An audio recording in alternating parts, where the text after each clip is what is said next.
Halo guys, kembali lagi di Rika Official. Jangan lupa like, komen, dan subscribe ya. Said hanya nyengir karena dimarahi Bayu. Mau bagaimana lagi, dia memang agak susah mengontrol bibir tipisnya untuk tidak bicara asal-asalan. Tapi dia tidak pernah menggoda wanita selain Tuti seumur hidupnya sampai saat ini. Ya, selain Bu Dokter Claudi sih. Saat ini mereka akan berada di desa ini hampir sebulan.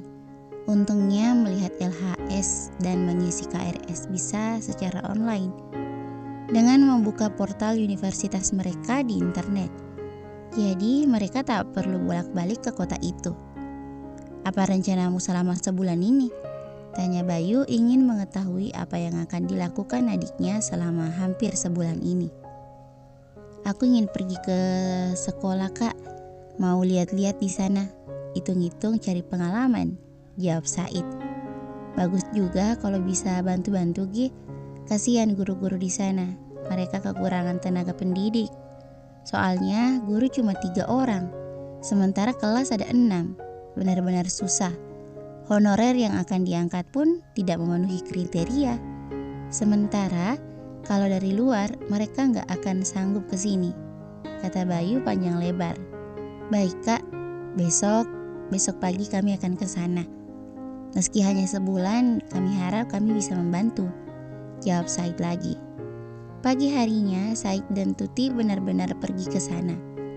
Bayu mengantar mereka. Guru-guru itu amat gembira. Meskipun hanya 1 bulan, itu cukup membantu. Awalnya Said sedikit gugup masuk ke kelas itu. Tapi begitu melihat wajah-wajah polos yang haus akan pendidikan, dia menjadi bersemangat. Sangat berbeda dengan Tuti. Gadis itu dari dahulu memang telah terbiasa berinteraksi dengan anak-anak. Karena dia memang sangat menyukai anak-anak. Itu sebabnya dia suka menolong Claudia waktu posyandu. Meski dia bukan seorang kader. Said diletakkan di kelas 3 sementara Tuti di kelas 4. Kelas 1 dan 2 dipegang oleh seorang guru. Anak-anak itu memang telah mengenal Tuti dan Said. Jadi kadang-kadang mereka tanpa sadar memanggilnya kakak. Ya mau gimana lagi, saat ini mereka kan belum menjadi seorang guru beneran, hanya guru dadakan. Ternyata Said bisa juga menguasai kelas itu. Meskipun dia sering melihat dan membolak-balik bukunya, tapi dia berhasil juga memberikan pelajaran pada anak-anak itu. Pada semester ini mereka masih mempelajari pelajaran mata kuliah umum.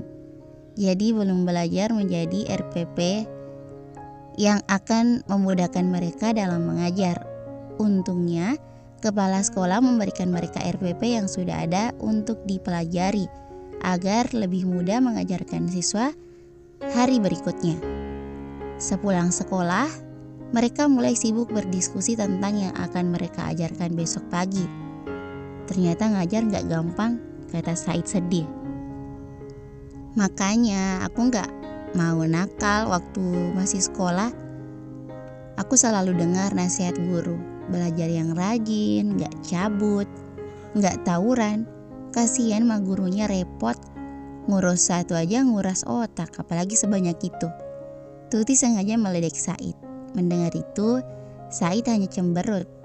Gimana? Udah ketemu yang bandelnya kayak kamu? Kamu masih ingat sama Bu Lina gak? Guru kelas 6 kita. Beliau nyumpahin kamu jadi guru karena nakal yang gak ketulungan, kata Tuti tertawa. Said mengingat masa itu. Waktu kelas 6, dia masih sangat bandel, tapi gak kurang ngajar loh. Cuma bandel alias nakal.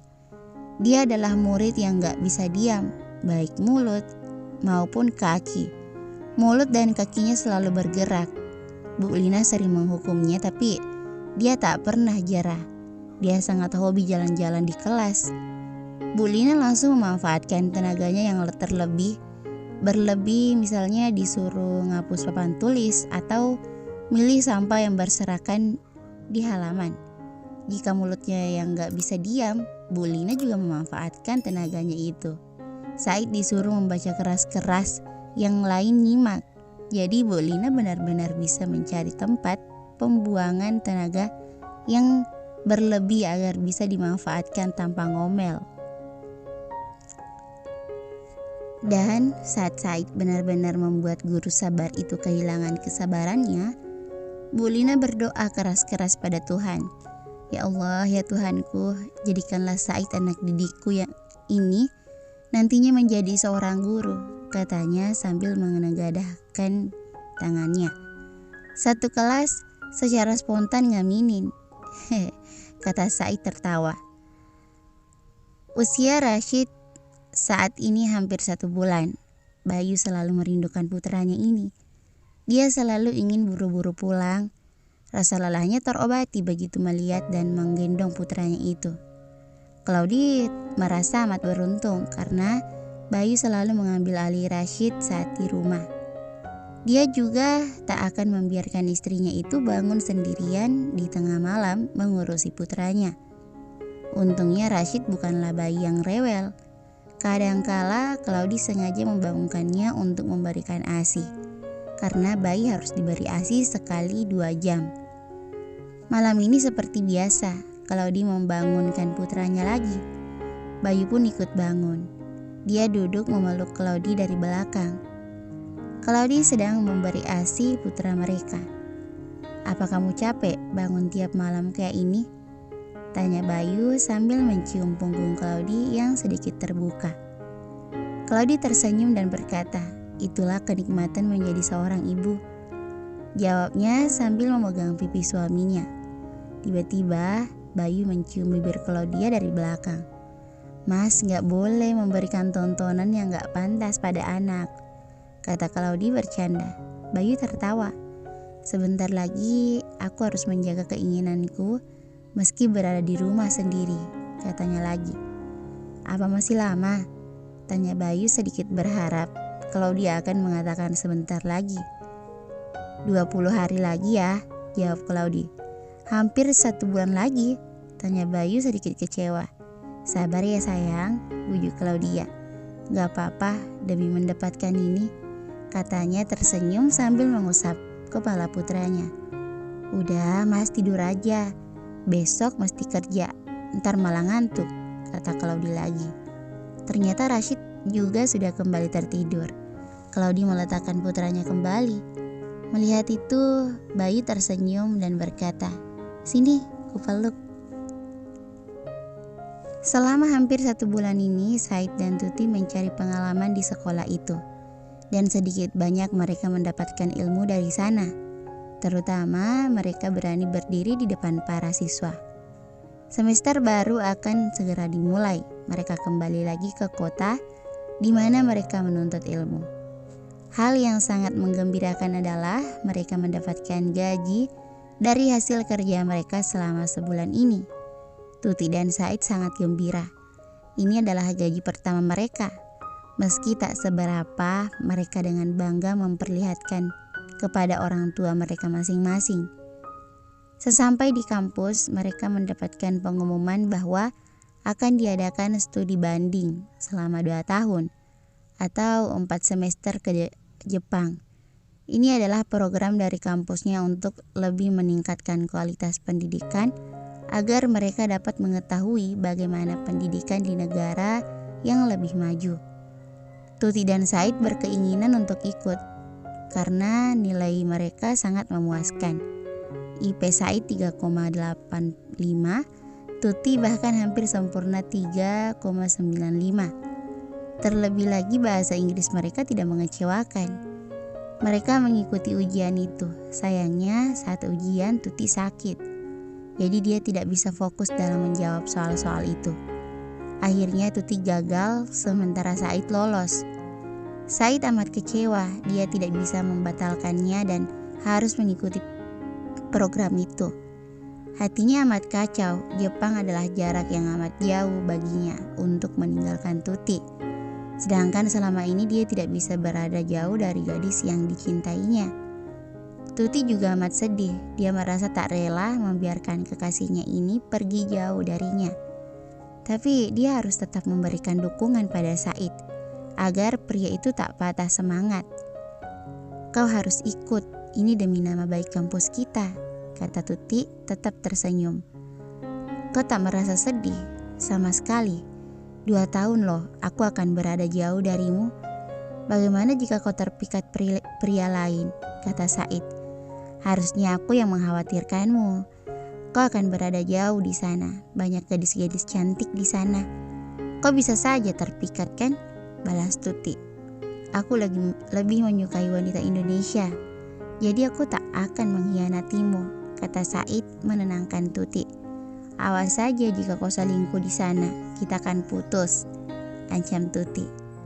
Aku masih di sini dan kau sudah berpikiran macam-macam, malah pakai ngancam lagi, kata Said sewot karena Tuti merasa dirinya akan berbuat kesalahan.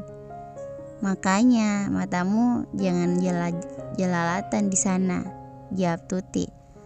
Kau ikhlas membiarkanku pergi atau tidak sih? Tanya Said sedih. Iya, aku percaya padamu. Aku akan menunggumu, jawab Tuti menenangkan hati kekasihnya ini. Sayang, apa kau tak mau memberikanku ciuman pertama kita? Tanya Said sedikit takut. Dia mengumpulkan keberanian untuk menanyakan hal itu karena dia takut ditabok Tuti. Maaf, belum saatnya, jawab Tuti lirih. Kau masih belum mencintaiku seutuhnya? Tanya Said dengan nada kecewa. Aku rasa itu bukan bukti sebuah cinta, jawab Tuti tertunduk. Dia hanya ingin melakukan semuanya itu dengan suaminya nanti. Meski dia sangat menginginkan Said sebagai suaminya, tapi dia berusaha agar tidak melakukan itu sebelum mereka menikah. Apalagi usia mereka masih belia, belum nyampe 20 tahun. Jika dia melakukan hal itu sekarang, dia takut akan menjadi kebiasaan, bakat temu tiara. Ciuman pertama membuat aku takut, ciuman kedua membuat aku malu, ciuman ketiga membuat aku ketagihan. Gawat kan? Entah ketemu tiara siapa, dia juga gak tahu, kecuali kalau hilaf. Baiklah, aku mengerti, jawab Said. Sebenarnya awalnya dia ragu kalau Tuti mencintainya. Tuti terlalu santai di depannya, tidak seperti gadis lain jika akan bertemu kekasihnya. Kadangkala di waktu mereka pergi berdua, banyak saja hal lain yang menarik perhatian Tuti sehingga mengabaikannya. Pernah sebulan yang lalu ketika mereka sedang jalan, ada nenek-nenek yang bertanya letak kantor pos. Tuti menunjukkan arahnya. Nenek, dari sini. Pas nyampe pertigaan belok kiri lurus, ketemu simpang 4 belok kanan. Terus jika ketemu pertigaan lagi, belok kanan lagi. Nenek itu malah bingung karena kasihan Tuti nganterin. Said malah ditinggal, gak sadar bawa pacar. Terpaksa Said ngikut dari belakang. Pernah juga ada ibu-ibu hamil bawa beban berat, malah langsung ditolong. Sampai naik angkot, dia juga lupa lagi sama Said. Dan yang paling parahnya ada cewek yang naksir Said, belak-belakan mengatakan kalau dia suka sama Said. Aku suka Said, apakah pacarnya? Tanya gadis itu. Iya, jawab Tuti tenang. Gimana kalau dia aku rebut? Kata gadis itu lagi. Said syok mendengarnya dan yang paling membuatnya syok adalah jawaban Tuti. Silakan saja, toh gak ada urusannya denganku, jawabnya santai. Said benar-benar merasa separuh jiwanya pergi mendengar itu semua. Ternyata gadis yang amat dicintainya tak ingin mempertahankannya. Dia berjalan dengan perasaan kecewa, ingin rasanya gantung diri di pohon toge. Melihat itu, Tuti heran dan mengikutinya. Kok kenapa? Tanyanya tanpa dosa, seolah-olah dia lupa dengan perkataannya tadi. Kau benar-benar tak mencintaiku, lantas untuk apa kau menerimaku waktu itu? Tanyanya sedih. Apa maksudmu? Aku tak paham. Aku sangat mencintaimu kok, serius, jawabnya santai. Jika begitu, kenapa ada gadis lain yang menyukaiku dan ingin merebutku? Kau bilang silahkan saja, nggak ada hubungan sama kamu? Tanya Said kesal. Oh itu, yang nggak ada hubungan sama aku kan? Jika ada orang yang suka kamu dan ingin merebutmu, soalnya aku tahu kau amat mencintaiku, jadi kau nggak mungkin bisa direbut wanita lain, katanya nyengir. Tapi katanya lagi terputus. Tapi apa? Jika suatu saat kau ingin pergi dariku, aku juga tak bisa memaksamu untuk tetap berada di sisiku. Karena cinta yang dipaksakan tak akan berakhir bahagia. Jadi aku akan berusaha melepasmu dengan ikhlas demi kebahagiaanmu, katanya dengan nada sedih. Said pun merasa sedih mendengar itu. Aku tak akan pernah meninggalkanmu, katanya lagi. Jangan terlalu gombal, kita masih muda, jalan masih panjang, kata Tuti. Ekspresinya kembali santai.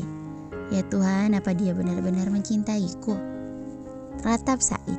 Bersambung. Thank you for watching.